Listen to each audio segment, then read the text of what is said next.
एक शेर का पेट भर जाने के कारण वो एक पेड़ के नीचे आराम करने लगता है। आराम करते करते वो सो जाता है। तो एक चूहा जो था वो उसके शेर के ऊपर चढ़ता उतरता चढ़ता उतरता चढ़ता उतरता, तो शेर को गुस्सा आ गया, उसकी नींद टूट गई। तो उसने चूहे को पकड़ा और खाने वाला जैसे ही था तो उस चूहे ने कहा कि राजा साहब मुझे छोड़ दीजिए, मैं कभी भी ऐसा गलती और नहीं करूँगा और मुझे जाने दीजिए, आपके आसपास भी नहीं आऊँगा, और अगर आपने आज मेरी जान बख्श दी ना तो मैं भी आपकी जान बचाऊँगा। तो इस बात पर शेर ने उस चूहे को छोड़ दिया।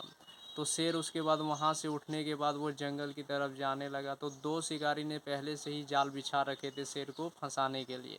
तो जैसे ही वो शेर वहाँ पर गया, दोनों शिकारी ने रस्सी को खींच लिया और उस शेर वहाँ पर फंस गया। शेर ज़ोर ज़ोर से चिल्लाने लगा। दोनों शिकारी गांव जाकर गाड़ी लाने के लिए दोनों शिकारी चले गए और उसके बाद शेर पूरी ज़ोर ज़ोर से चिल्लाने लगा। तो उस आवाज़ चूहे को वो आवाज़ सुनाई दिया।